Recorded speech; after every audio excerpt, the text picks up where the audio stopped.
Hello and welcome to another installment of Comparative Reasoning. I'm your host, Sedrik, Cannady, and with me today is my co-host, Sidra Owens.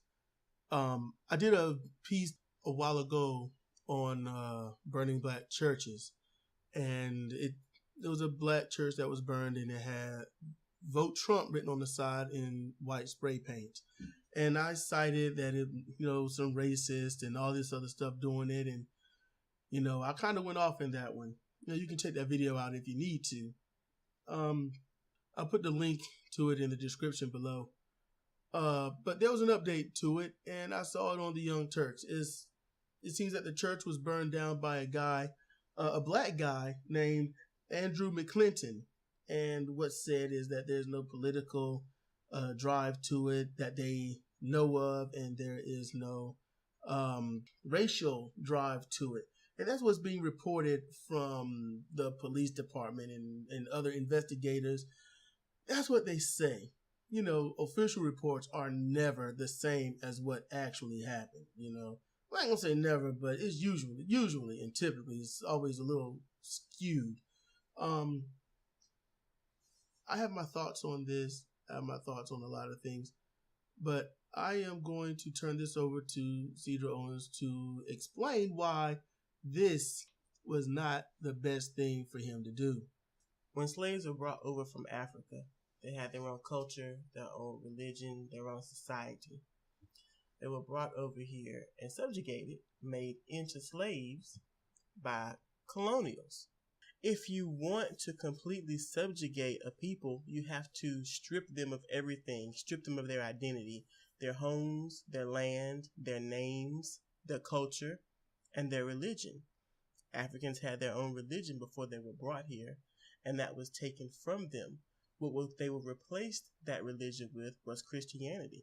And with that Christianity, they told them that the Bible explained why they have their lot in life, why they are slaves. They didn't have anything else. So they took that.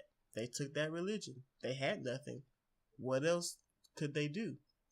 But as some began to learn to read, and they read the Bible, because that's the only book they were allowed to have, if they were allowed to read, period, they learned that there was information that gave hope, information that was counter to what they had been presented, to let them know that this is not the way it's supposed to be. It was a source of hope, a beacon of light. And that is what the black church has been ever since slavery, a beacon for hope for African Americans, even now, to where you can go to be uplifted, to get that injection of goodwill, hopefully, to carry you through for the week. So for anyone to burn a black church is demoralizing. It's an example of trying to strip hope from the community. So this black man burning a black church, he was trying to recreate that stripping of black identity and then blame it on Trump supporters. Now, in order to do that, you either have to really not care or you must really hate Trump. And there are a lot of beings out there who really hate Trump. So that's not surprising. But burning the black church, it didn't have the result he was probably looking for. I'm guessing he maybe thought it would galvanize the black community, galvanize liberals, and they would rise up and make sure Trump did not become president. But it didn't happen that way. More than likely, it galvanized the racist vote. It galvanized the xenophobic vote. And now we have Trump as the next president. It didn't work. It failed. Usually acts of violence and destruction on this scale fail for whatever they're intended to do. So he screwed up.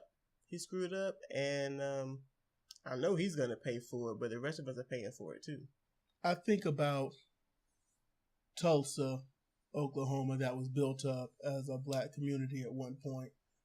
And with the act of one white person going in, instigating a fight, and I think he was killed, it let loose an army of hate on this thriving town self-sufficient, thriving town, and it was killed off.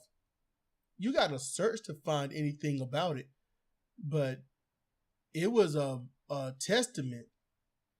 I think about how indigenous people, natives here, how they built up their tribes all those thousands of years, and then Europeans come over here and just tear it down, moving from one side of the country to the other, killing them, raping them, murdering them, and then when retaliated, they call them savages.